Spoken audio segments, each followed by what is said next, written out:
The culmination of Iowa spring football is upon us, coming up this Saturday with the final scrimmage on the books. We also have another commit to a class that currently, it's rather early, of course, but still ranked in the top 20 in the nation on 247 Sports. And also the preseason Football Power Index has been released, and we will check out where the Hawkeyes rank according to ESPN. Right here at Hawkeyes Live, our 89th edition, right here at the Voice of College Football every Tuesday, 5:30 Eastern, 4:30 where it counts, where our guy Corey Brad is located from the Hawkeye of the Storm. Get on over to From the Hawkeye of the Storm. Plenty of news that I know Corey's covering with both football and the aftermath of the basketball season and the transfer portal and commits coming in on both fronts. Corey, how you doing? Doing good, Mark. How are you? I am doing just fine. I'm doing well. I was lamenting earlier today that I have not kept a journal chronicling all the issues that I've had through the years with the Football Power Index. It's a faulty system. I'm anxious to break that down. I don't know if people have seen that, but my first reaction, and I was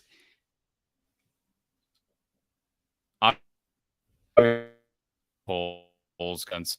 Unfortunately, they're not, or I think based on reaction when Iowa not on that list that's ridiculous. And I'm not high on the Iowa offense, but given what they have returning on defense and given what they have returning on special teams, I would expect Iowa to be preseason top 20. I can't imagine a scenario where Caden they have returning on defense and not being in the top 25. That's my first reaction, and you could probably give me a better rundown of. Well, unfortunately, I think we caught the gist of that, which was basically this is a top 25 team in your estimation, and that's pretty much all I got out of all that. But unfortunately, we can look to the Saturday spring scrimmage, which I believe you're going to attend, and I will be there. Iowa. I don't think this is any kind of crucial decision or anything that's a big issue, but I still don't understand why they don't play a spring game. Or they could do what Michigan State does. They could do what they currently do from an approach standpoint, but for some reason, the Big Ten Network doesn't broadcast it. Michigan State doesn't do a spring game. They just do a bunch of drills and situations. Florida State, the same thing. But sticking to the Big Ten, Michigan State still has a spot on the Big Ten Network. I just think that that's a 2-hour advertising window. And then they also replay it countless times. That should be taken advantage of. Am I coming in clear now, Mark? You are now. Okay. Well, we'll see what happens. I could rip the provider of my computer equipment today, but I won't do that. I'll save that for another day. But I've never understood why not go to a formal spring game and be able to promote it on a major network, and even if it's not the Big Ten Network, run it on some local channel or whatever the case may be. To me, it's good. It's good build up and hype for the program. I know that they want to get people there. I know last year, Mark, it was a really short spring practice. Remember, it was like an hour and a half or an hour and 15 minutes, and I thought, this is ridiculous. I did not go last year, and I was glad I didn't. I'm going to go this year in spite of the fact that it'll probably be more of the same. And all the reports say that they have been really dinged up at wide receiver. We've talked about that. So it could be a skeleton of what this team will look like in the fall anyways. But I agree with you. To me, promoting the program and exposure is always a good thing. But it's one of those things that Kirk will probably never change on. But I agree with you.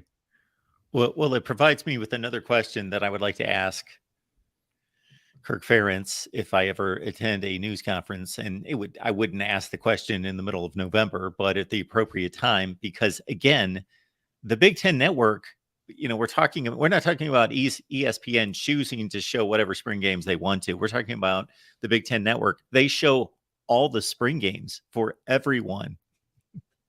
They would gladly come to Iowa City and show Iowa's. And again, Michigan State, they don't play a spring game. They set up a bunch of scenarios, they run drills, they broadcast that. So this is clearly Iowa's decision not to have the Big Ten. I don't see any other answer here. It has to be Iowa's decision to say, we don't want to have this broadcast. Yeah, again, puzzling. I've said that we've had this conversation every year, and it doesn't make much sense to me. It's an open practice, but it used to be, if I recall, it used to be more of a formal spring game. I don't know. It was when I was very young. I remember it being a spring game, but as long as I can really remember it, it's been a scrimmage, and it's not even really a scrimmage. It's more of just an open practice where guys are doing drills. They do some 8-on-8 work and whatnot, but it's pretty bare bones. So I don't know what we'll learn. There are going to be some positions that we've been previewing that I'll be interested to watch for and see development at. One being at quarterback, certainly with the addition of Cade McNamara. I'm anxious to see if Deacon Hill is healthy. What does he look like in spring? They've got obviously very little depth at wide receiver. They've got young, talented running backs. They just got a couple of commits over the last week, Mark, since we were on, that will help them in 24. But Liddell Betts has done a nice job even building this into a solid 2023 group. So lots of storylines to follow on Saturday, and I'll be anxious to see what the weather's like, because it seems like spring games at times can be rather rainy. We've had such bipolar weather here over the last couple of weeks. I haven't even looked at the forecast for Saturday, but hopefully the wind is somewhat a non-factor. It was an issue last year. You can't really get it, although Iowa has a pretty good gauge of what they have in the kicking game. That's the good news as it relates to the wind. But the wind always can. You don't want a windy day, at least not for someone who wants to get a read on the offense, because you're not going to get a great read probably on the pass offense and whatnot. So hopefully good conditions, and we'll be able to figure some things out. I'm not letting go of the public relations angle to this. I've got one more point to make. Where are they playing this scrimmage? They're not playing at Kinnick, correct? Oh, yeah. It's at Kinnick. Oh, okay. Yeah. All right. And it's open to the public. It is. Okay. Yep. It used to be, they used to do an open practice down at Kinnick, and then they'd go over to West Des Moines Valley High School. And so they drive over I-80 about an hour and a half over to Des Moines, and they would do one there for Central Iowans, which I thought was really good. I can't remember when that ended, if that ended in 2019 or if it ended with COVID, but it never came back, hasn't come back. And my guess is it doesn't come back. But it was a good thing. I thought, well, it lasted. It got a lot of people out there, but it is what it is. People will still show up. I don't know how many people to expect. I don't know the average attendance for these spring games.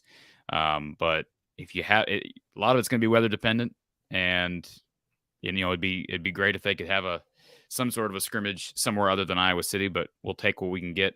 And after this, man, it's another kind of a dead period, at least for what's happening on the football field. There's going to be a lot of summer workouts and conditioning, but as far as media access, not much till August, late July, August. 75,000 showed up at Ohio State on Saturday. There will not be 75,000 at Kinnick. I would say they'll be. I'm totally guessing, because I don't follow attendance for spring games. I'm guessing Iowa would be happy to get 20,000 in there. And by the way, of course, that doesn't matter. I'm just stating that's the only spring game attendance that I've heard this year. Yeah, my guess is Iowa doesn't even get 10,000. I could be wrong. I have no idea what the average. It's hard to judge a stadium when it's a 75,000 capacity stadium and see how many people are in there. But my guess is it's around 10,000 or so.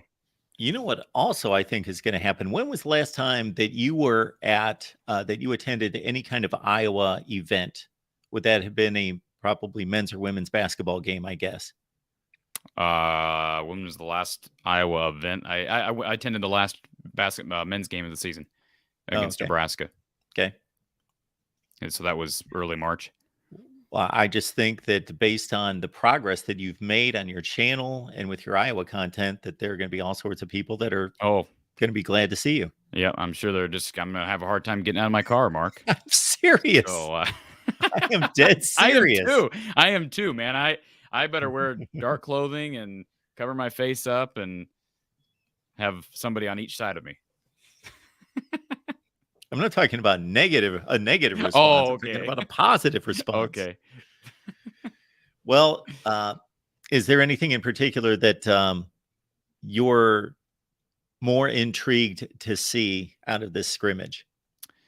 I mean, I'm intrigued to see the newcomers, I think, just like everybody else, and not just Cade McNamara. I mean, I have quite a bit of confidence in what Cade's going to bring this team in the fall. Like, I think if the line is healthy and functioning adequately, and they can have a decent wide receiver game, he'll be fine.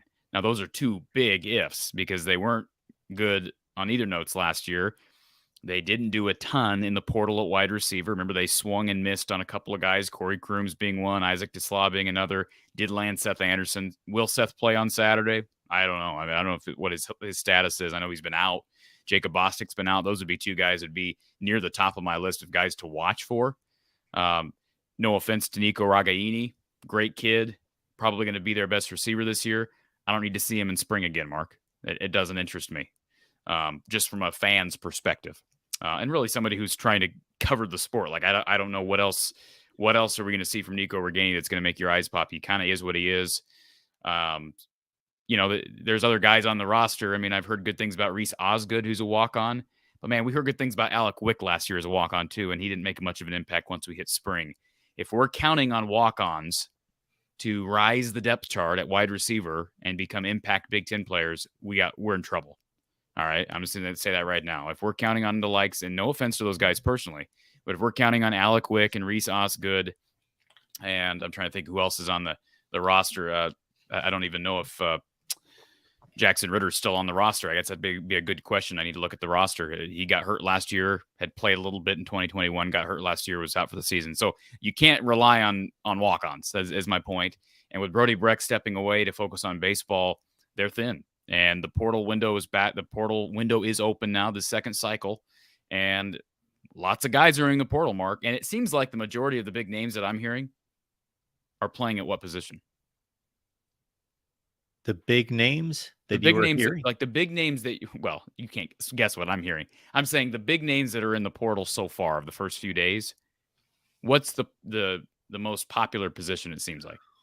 Well, if this question was coming from anyone else, I would have no idea. And I look at the transfer portal listings like 5 times a day. Okay. But since it's coming to from you, I would say wide receiver. Seems to me that there's more big name wide receivers than anywhere else. And I mean, skill position players, whether you're talking about running back, wide receiver, if they're not on the depth chart or they've fallen down, they're more likely to transfer. We understand that.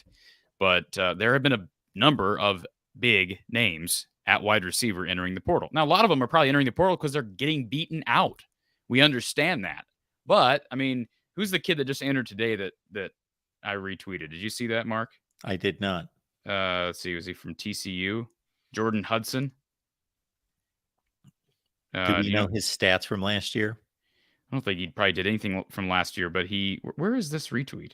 Here it is. Jordan Hudson was let's see, transfer rating of 93, according to Clint Brewster of 247 Sports, one of the top recruits of the 2022 class out of TCU. He's entering the portal. I wanted to see if I can find, there was another stat on him. So he was, according to On3, he was a 5-star in 2022. So I don't remember him. Now that I'm looking at his numbers, he played in the playoff game against Michigan, caught 2 passes for 34 yards. He caught 14 passes and had 3 touchdowns. He scored 2 touchdowns against Iowa State. That would come in handy next year. And another touchdown on the season. But for him to get enough targets to catch 2 passes totaling 34 yards in a playoff game. No, I mean, again, Charlie Jones. There are guys who leave their schools this time of year for other reasons other than that just they suck. Like, we can't just assume that, oh, there's nobody out there. That's just foolish thinking. And I don't think Iowa's taking that approach. My guess is Tyler Barnes is head first in the portal right now, looking at people, looking at names, throwing names at his father-in-law, and rightfully so. But man, I that's a big name. I would already on three's tweet from 5 hours ago. On three's tweet about him entering the portal has over 1,500 likes, 201 retweets, and 132 comments. He's a big name, and so there's going to be other schools that are in the same situation as Iowa. So can Iowa land him? Let's just call a spade a spade. Probably not. But Mark, I'll never ever endorse the idea of, well, we probably can't get a kid, so why we even try? Like we said that a year ago with quarterback. I heard that from how many fans a year ago? Well, that guy's never going to come here. Why would we waste our time, Mark? Well, Cade McNamara is here, and he's one of those guys that I guarantee a year ago people would have been saying the same thing. So you never know. Now, wide receiver has been a real position of weakness here and a position of struggle. This offense does not highlight wide receiver play very well, but things got to change. And I don't know how much an NIL can make an impact. How much can you offer a kid? I know they're not offering kids money per se, but they're giving an idea of what these kids can make once they get here. How much can they present to him? I don't know. Can they compete with the other big names? And this is just one guy. There have been other guys out there. I saw several guys from Texas. Jaden Alexis was a 4-star back in the 21 class. He's in the portal. Brennan Thompson, another top 75 kid, 2022. He's back in the portal. And these are young guys, but hey, they're going from Texas to Iowa. You never know. Marquez Dortch, 4-star recruit in 2022. That 22 class has reaped a lot of transfer portal rewards for some teams out there. So, I mean, I would hope that wouldn't you hope that some of those guys, I know that recruiting rankings are just that, recruiting rankings, Mark, but wouldn't you hope, given the teams that they played for, given their high school film and who's after, wouldn't you expect Iowa to be probably making contact with some of these players? I would hope so. I would hope so. Yeah. I had a theory that I proposed before the transfer portal opened on April 15th. And that's in addition to what we've seen in the past of productive group of 5 players who were lowly regarded coming out of high school, signed with a group of 5 team, had a strong 2 or 3 year run with a group of 5 school, and then now want to be developed by a different coaching staff, a better coaching staff, put themselves more in the spotlight and prepare themselves for an NFL push. That the other bucket of players, and I said this last week, and I think we're seeing this starting on Saturday with the entry of the transfer portal, is that you're going to see a lot of 2022 class that are highly ranked players because they expect to play right away. They got into a situation, whether they are 3rd or 4th in line behind some really good players, or they didn't perform as well as expected, didn't learn the system as well as expected. But now that they've seen that they didn't play the first year, and now they've gone through a spring where they see the writing on the wall that they're not going to play much going into 23, their redshirt freshman or sophomore season, that there's going to be a flood of top recruited players from the 22 class in the transfer portal. And here's the thing. The first guy off the bat that we mentioned, Jordan Hudson, TCU wide receiver. I don't even know much about him other than the stats you just gave me. I know he's a 5-star.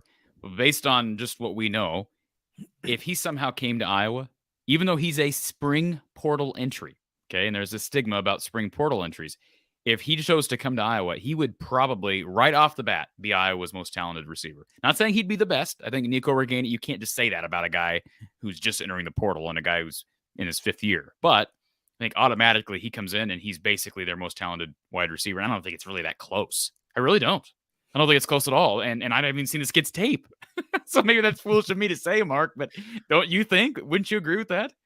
Again, he was good enough to be on the field to get enough targets to catch 2 passes in a college football playoff game against Michigan.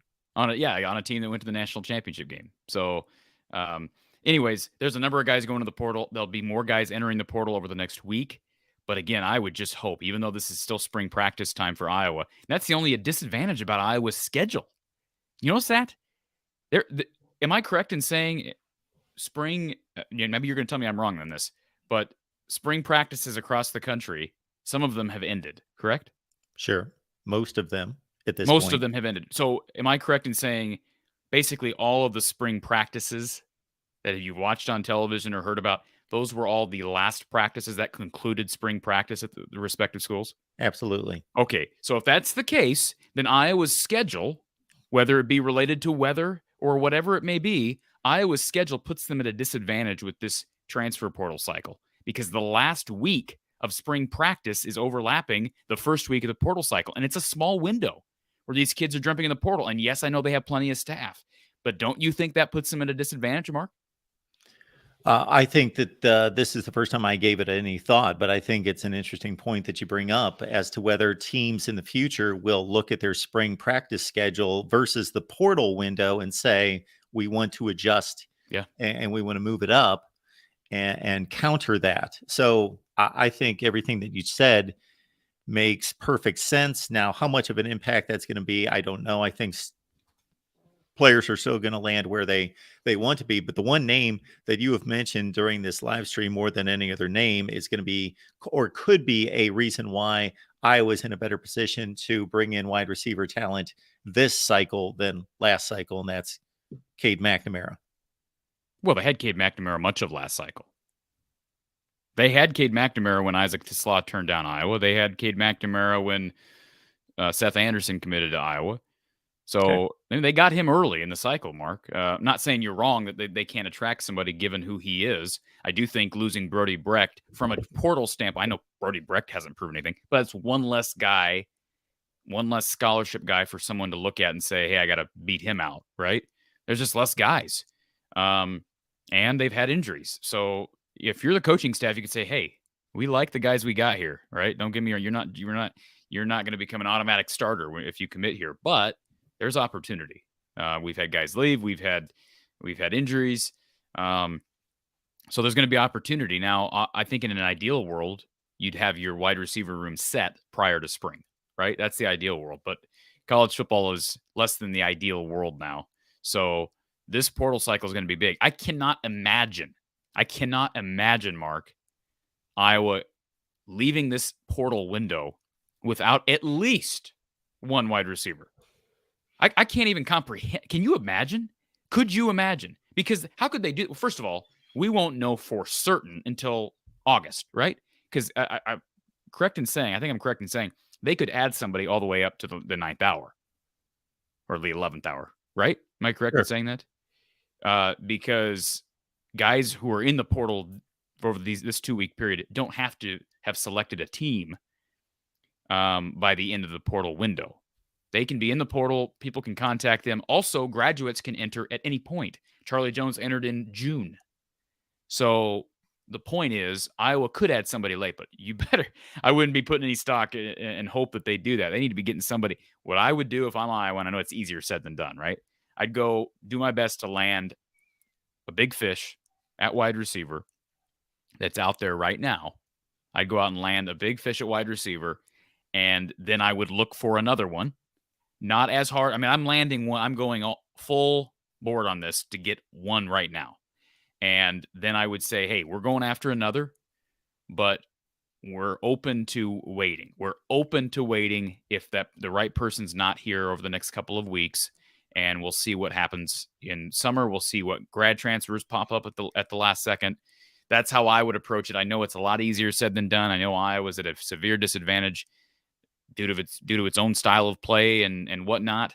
I think they probably have NIL things that they can. I mean, big names, a 5-star recruit. You're telling me they can't get a decent NIL deal for that kid? Sure, they can. But again, they have some disadvantages. So we'll see what transpires. And like I said, I'll be fascinated to see on Saturday what that room looks like.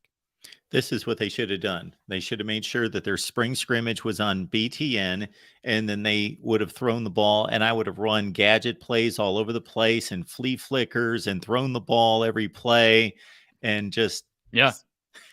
I listen, if we're going to run Sam Laporta at quarterback in the bowl game to be funny, because that's all, what other reason is there to do that, right?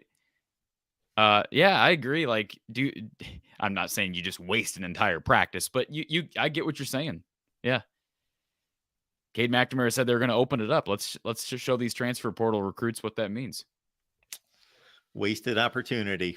Didn't happen. The only disclaimer I will say to the point that you made about the spring game or the spring scrimmage, depending on your team being the last practice. I have seen a trend in recent years. Now, this is still the minority of teams, but where they have followed up the final spring game with one more practice. And I think the theory is we review the tape of the spring practice and we can kind of correct things, and that'll be our final practice. So I've seen that a little bit, but yeah, basically it's all said and done with the spring game or the spring scrimmage. Yeah. So we'll see what happens. Can we talk about the running backs, Mark, that committed Absolutely over the past week? So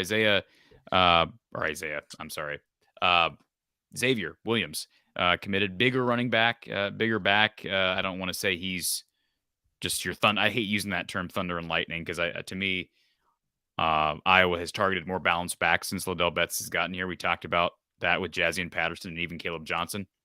More balanced guys, which I think serves them well. I'm really excited about Brevin Dahl. There's Xavier Williams. Yeah, listed at 220. He's got another year in front of him, Mark. So he's a big boy at 6 foot 220 from St. John, Indiana. But Brevin Dahl, man, I'm telling you, I know less about Xavier Williams, more about Brevin Dahl. Dude ran like a 10.74 at state last year in his 100-meter. And that's not like all world time, Mark, but that's pretty fast. I mean, that's like Cooper DeJean speed. And Cooper DeJean's got some wheels. I said that in my segment here a day or two ago on my channel.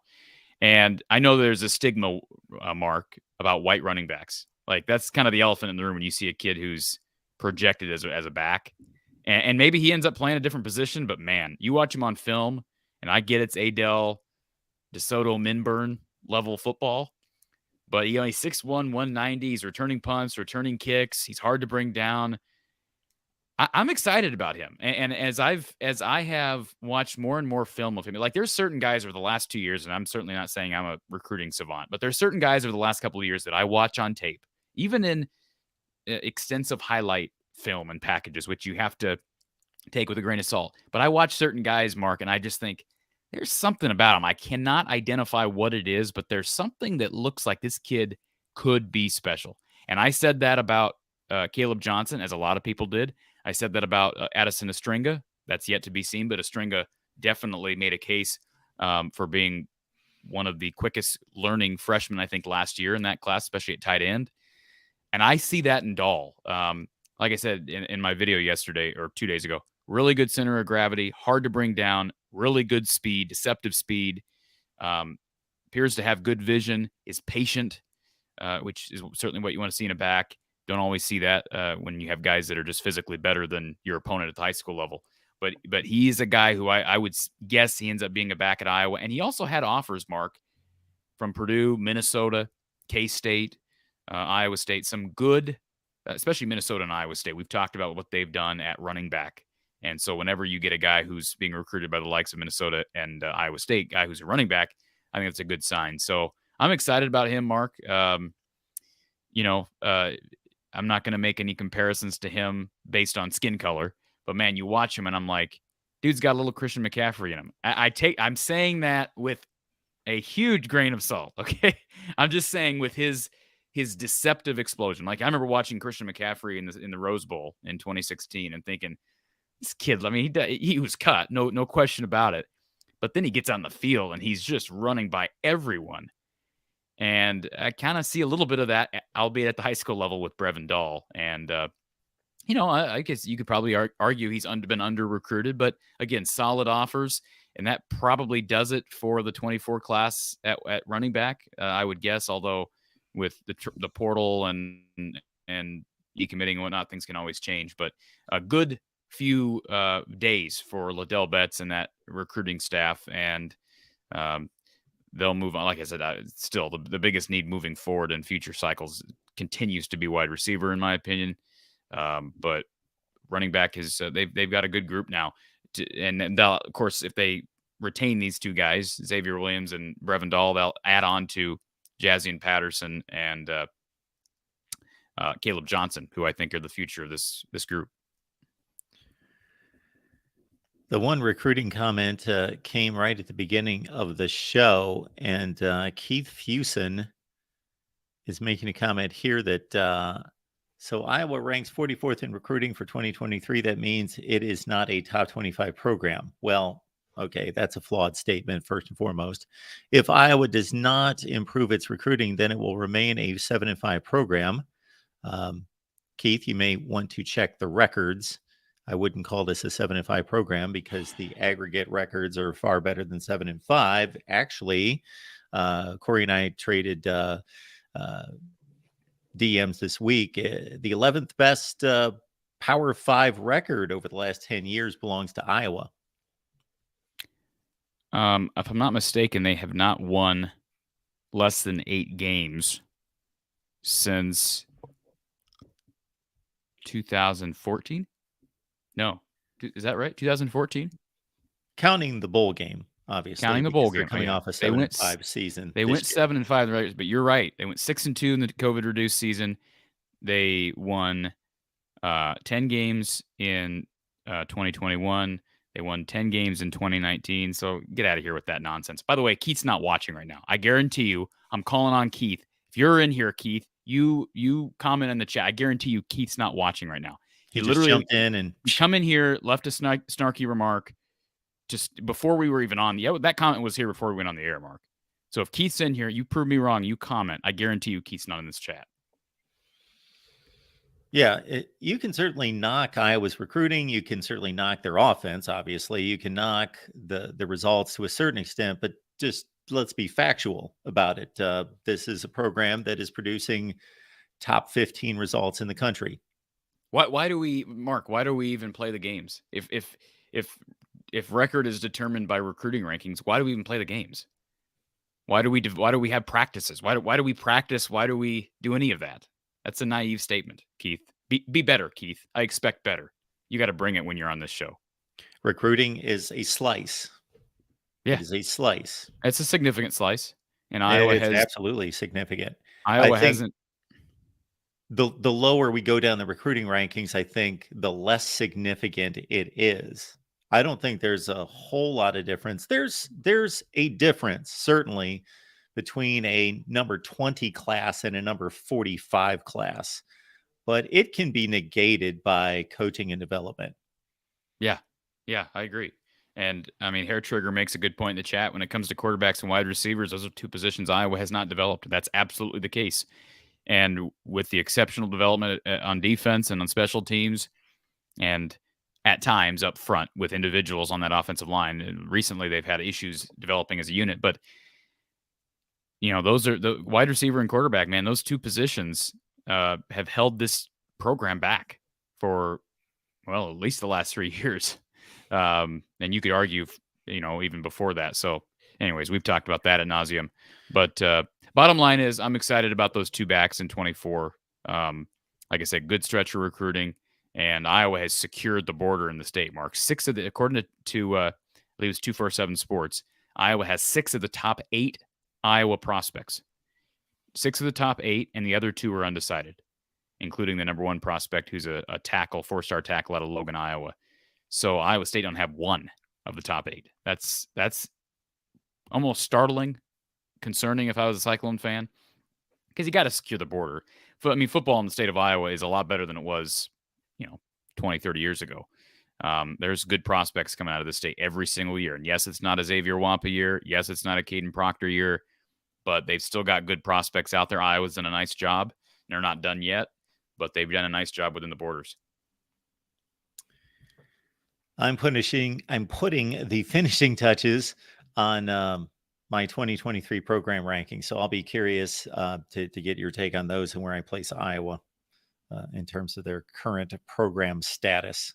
Like talent rankings or program rankings? What I consider program rankings. When you put together the coaching staff, the talent on the current roster, you put together the recent run, the trajectory, the brand, the fan base, the everything that's involved in a program. You're ranking nationwide, or you're ranking in the conference? Everybody in the nation.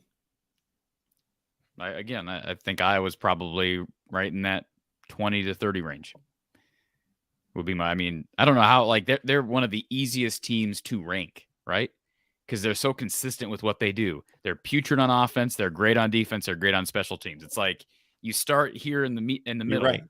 and the great defense puts you up here, and the terrible defense puts you down here, or terrible offense puts you down here, and then the great special teams puts you right back where you started, right? They're kind of they're middling to above average program every single year.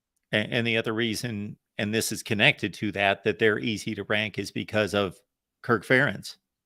Yeah. When you have the same coach there all the time, the coach is a huge component in all of this. Absolutely. We can name programs, we can go all over the country and say that this program is in a different place today, for better or worse, than it was 5 years ago or 10 years ago. Iowa is not. It's in basically the same place. By the way, I tagged Brian Ferentz in the post about Jordan Hudson entering the portal. Oh, okay. Nice. I'm sure he didn't. I'm sure he needed me to let him know. Sure, nobody let him know that a 5-star receiver entered the portal. Maybe he didn't. Maybe he doesn't know. Would that shock you? Would that shock you if, like, Kirk and Brian had no idea who was entering the portal? It would not shock me. No.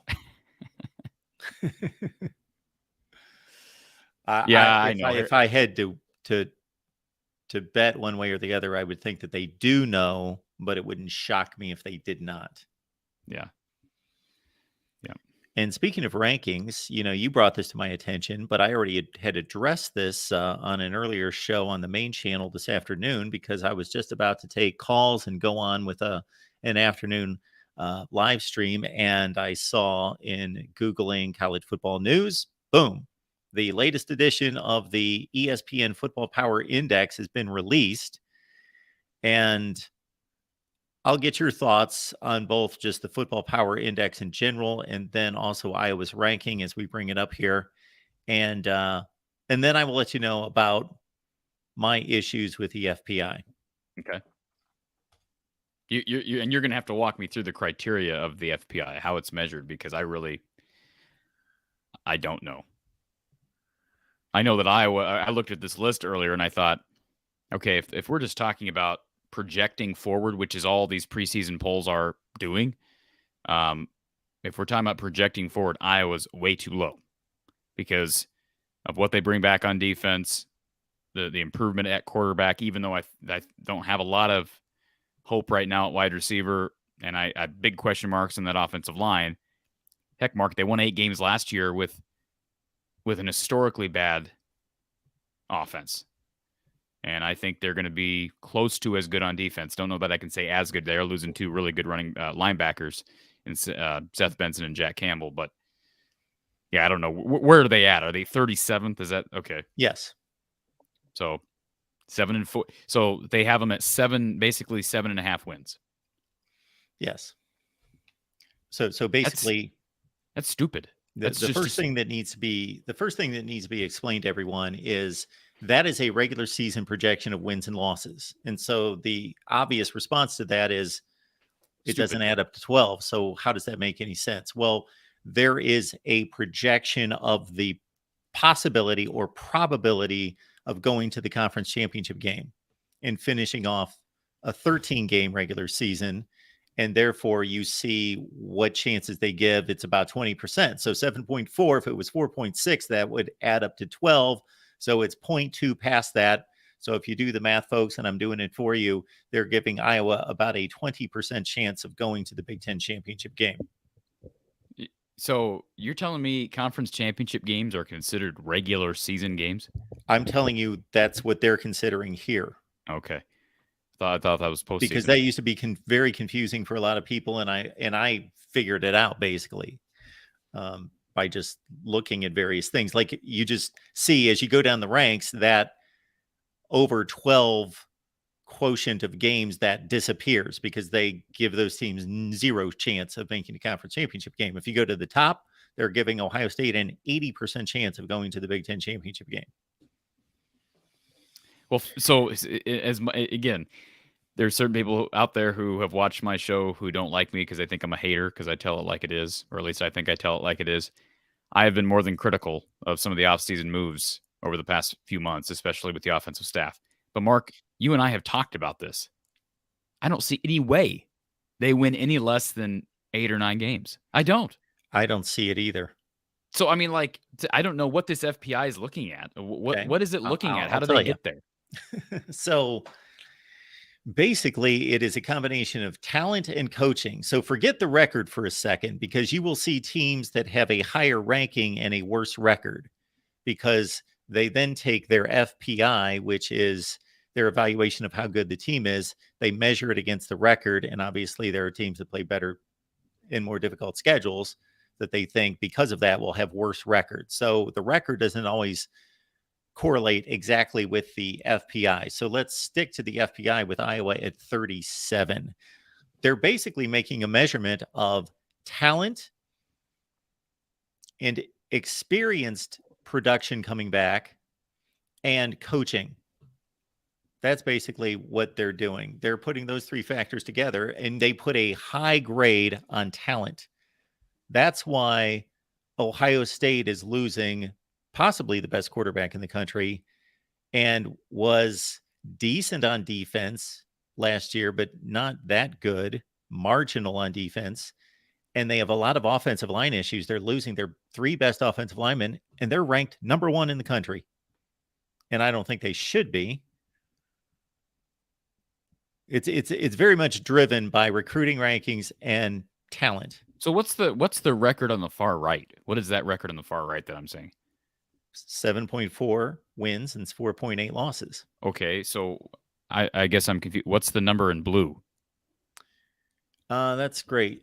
Great question. Let me see. Let's see what it says at the top. That is whatever the FPI, whatever their formula is, just like kind of a quarterback rating tops out at whatever 149.5. The FPI tops out at who knows what the number is, but you see the FPI is not, these rankings are not ranking teams based on their number of wins and their number of losses. Although that's projected here, it's not in that order. You see a team with projected, LSU's projected with 9.6 wins ahead of a team projected with 10 wins in Texas. Because they have what they consider a more difficult schedule. Right. Yeah. The FPI is strictly we think these are the best teams in the country from 1 to 133 in order. Yeah. And that tells you how good they think Ohio State is, because they've got them at almost 12 wins. Now, what jumps out to me is that I think Texas is way too high.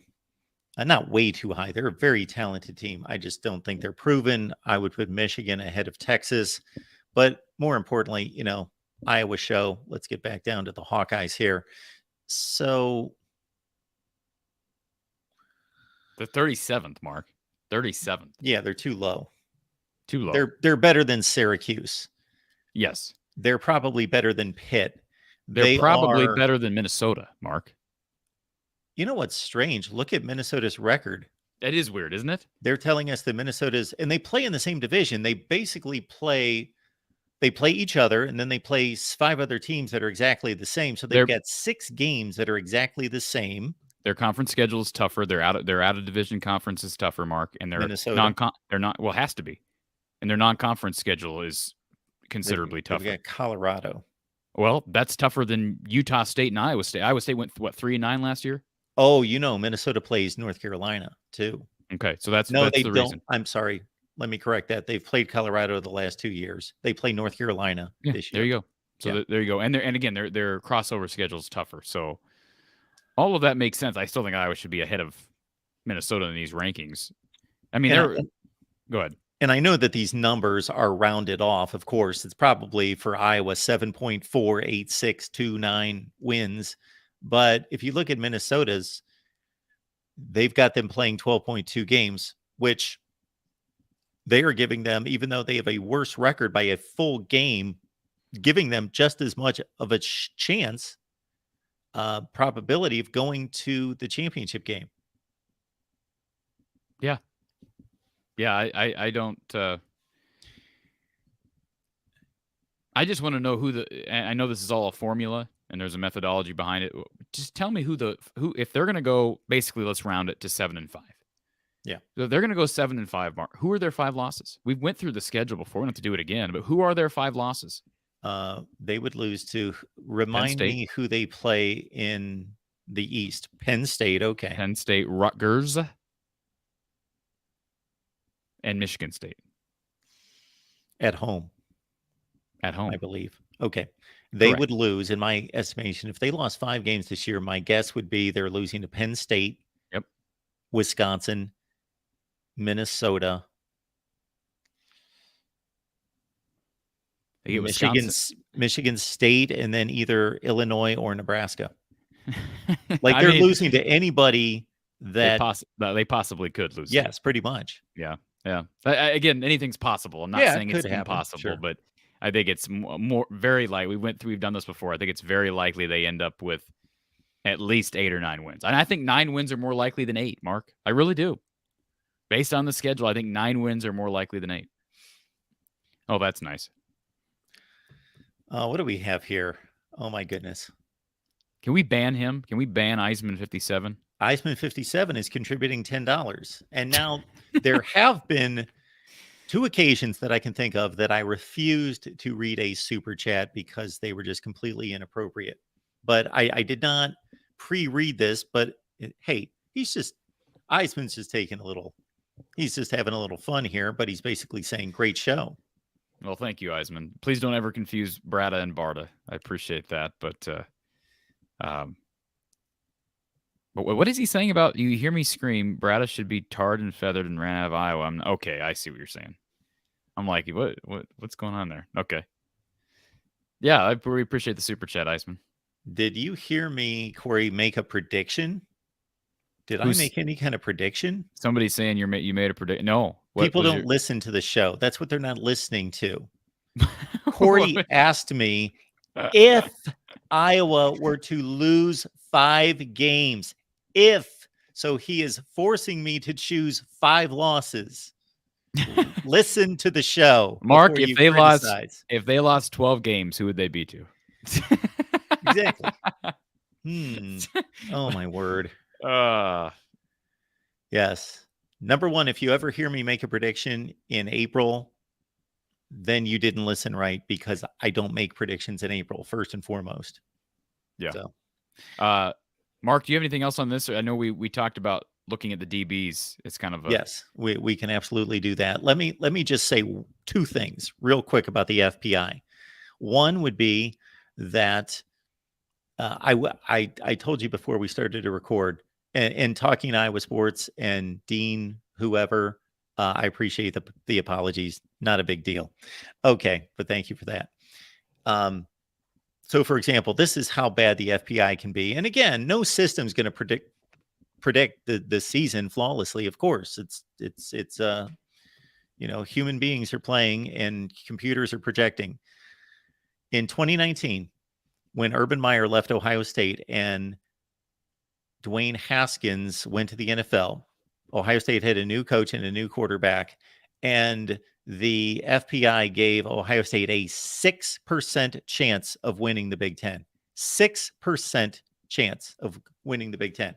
Now, in what universe could Ohio State play 100 Big Ten seasons and only win the conference 6 times? That was totally insane. And then they went 12-0 and won the Big Ten championship and went to the playoffs. That's just.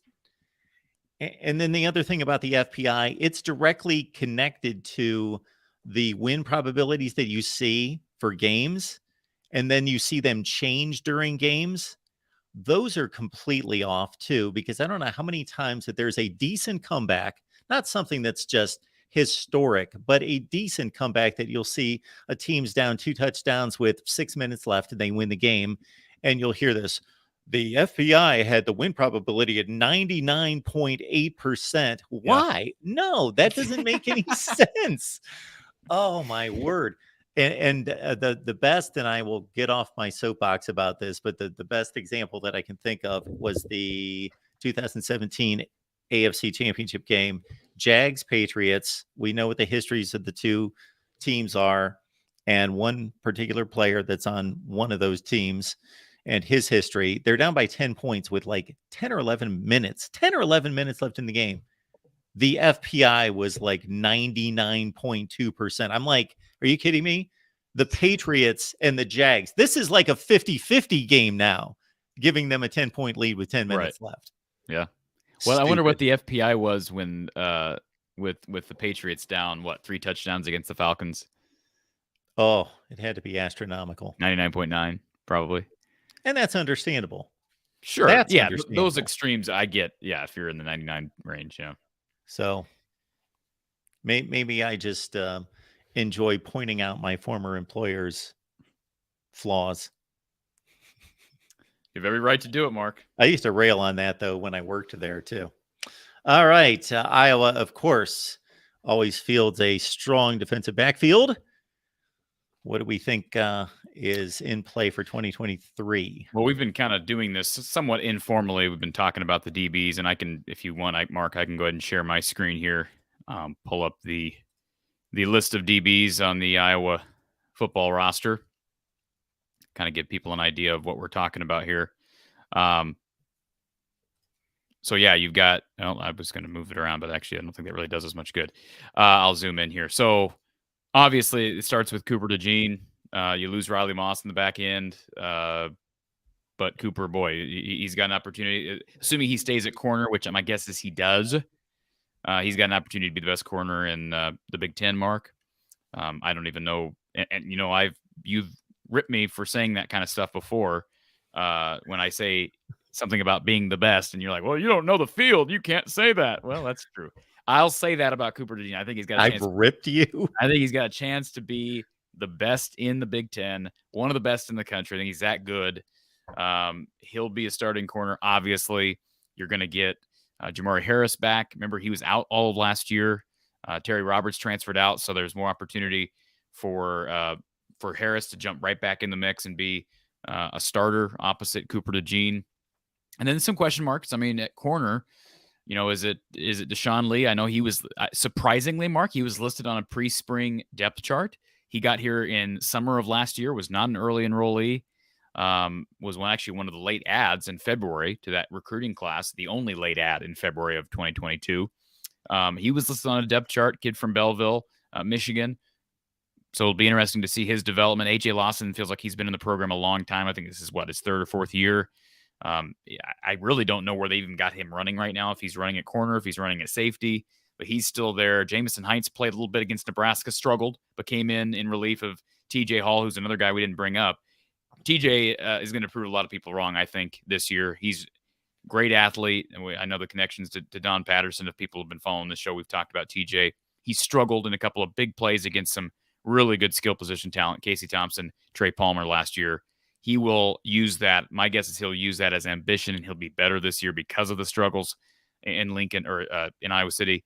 And he'll have a good year. How much will he play? Will they bring him in exclusively on nickel packages? I don't know. But he's got good size for a corner. He's long. He's a good athlete. He's got a great he's got a great future ahead of him. And again, injuries always seem to occur at corner. Cohen and Tringer is a guy that there's certainly been some hype around him this spring. I keep hearing his name being brought up. So that's good news. He was a former Central Michigan decommit. This is his second year in the program. So he was a summer enrollee last year as well. So redshirt freshman, but I've heard some good things about him. But of course it starts with at safety, Quinn Schulte and Xavier Wampa. I mean, those two guys were really good in the bowl game last year, specifically Wampa. Schulte was kind of steady Eddie throughout the season last year. We didn't know who was going to be replacing Jack Kerner, and I thought he didn't miss a beat, Mark, and that's always a good sign for a guy who I think is a former walk-on. Sebastian Castro played a lot of cash last year. I thought played admirably at that position. And my guess is Castro gives them confidence that they can keep Cooper DeJean at corner and feel just fine when they have to go to that cash package. Yeah, I mean, I'm confident in Sebastian. Who plays after Sebastian? What do they do if he goes down? That's kind of a question mark, I guess, for me. What do they do at cash if he goes down? You know, is it a guy like Cooper DeJean that they slide down? You know, is it someone like TJ Hall, I don't know. I'd just be totally speculating. It's Xavier Wampa slide down. They throw someone else back at safety. Good question. Devin Hilson is a guy who switched positions last year. Came in as a running back from Des Moines North. Is now listed as a DB. I'm assuming at safety. So, I mean, there's obviously some walk-ons, and Schulte's a perfect example of it. Jamison Hines is a good example. You never know. Jackson Rexroth has been on the depth chart at safety in the past, I believe, on the two deeps. Watts McBride, the freshman from Cedar Rapids. Kale Kolaric is another walk-on that's on the roster. So I'm not really worried about this position, Mark. Frankly, linebacker concerns me more simply because of the attrition. Although they lose Moss here, you have confidence in what Phil Parker's doing to replace him. So, any questions, Mark? That's my quick breakdown on the DBs for the spring. If this group of defensive backs plays to your expectation, so they could certainly play better or they could hit the floor, but a reasonable expectation, where do you think this ranks versus previous Iowa editions? That's a great question. I mean, I'm trying to think of the last time I'd say Iowa had a below average defensive back group. It's been a long time now. They have been years, Mark, where they've been riddled with injury at that. It almost seems like every year. I mean, they've constantly got guys going down at corner. Is that a thing across the country, or is that just Iowa? Seems like that's the most injured position on the football field. Yeah, that's kind of strange. I mean, you just go down the list. Terry Roberts dealt with tons of injuries at Iowa. We mentioned Jamari Harris was out last year. Moss had plenty of time out. Hankins had plenty of time out. I mean, that's football. Part of that's just football, but it seems like that position suffers a lot. I don't know. I mean, there were years where I thought that was probably the weak link, but they've also had some tremendous playmaker talent come out of Iowa and exceed at the next level. So I don't know who the next guy is. If it's at corner, at least, is it Harris? Is it obviously Cooper DeJean's going to get there, but he's still young.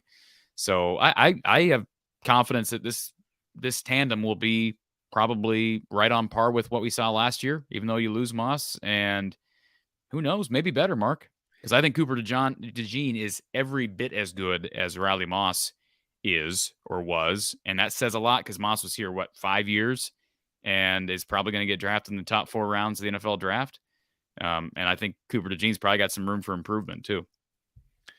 And I would say maybe not necessarily against Iowa's schedule in that division, but across college football, that injuries in the defensive backfield are more catastrophic than anywhere else for this reason, because you get exposed, because you're playing in space and you can get exposed by elite athletes on the other side. Takes one big play.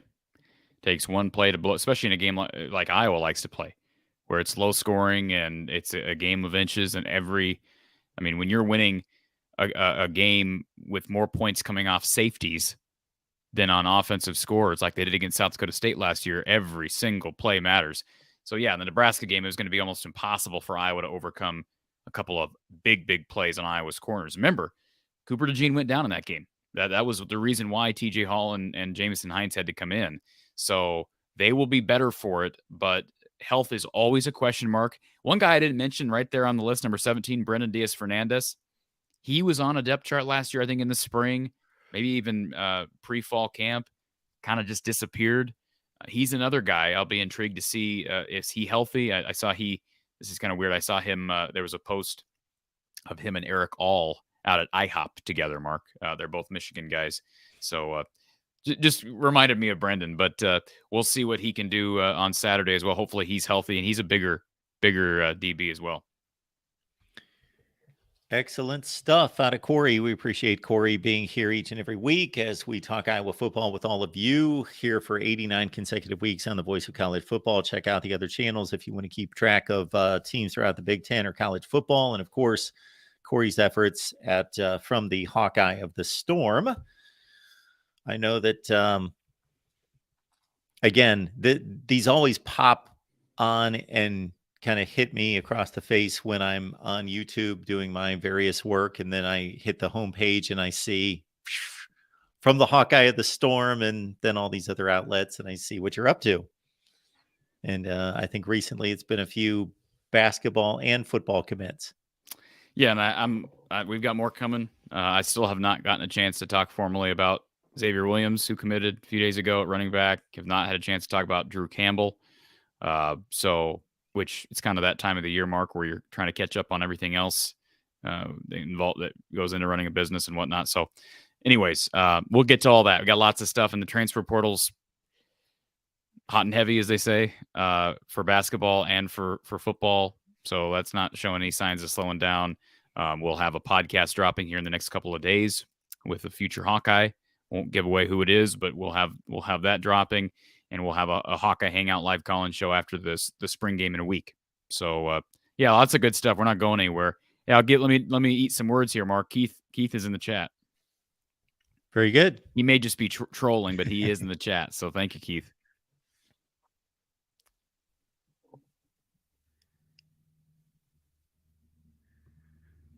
Yes. So according to Keith, 8th in the Big Ten, if he's accurate on that, and that sounds about right. I haven't done all the averages to add it up for the last 8 years, but 8th in the Big Ten sounds about right. But much better than that on the field. Yeah, I don't know what his point is, but not again, good enough for who? For what? For him? Is Keith even an Iowa fan? My guess is he's not. So, anyways. All right, folks, appreciate you being here. And keep in mind that whether this is a personal sponsorship or one for your business or company, that we can benefit you with a sponsorship here at the Voice of College Football for this particular show. And so hit me up at MarkRogersTV at Gmail if you are interested, and find out about how we can benefit your brand, your platform, or again, if you are connected to a business as well. All right, Corey, appreciate you being here as always. And we will make it on back here next Tuesday at 4:30 Central. Sounds good, sir. Take care.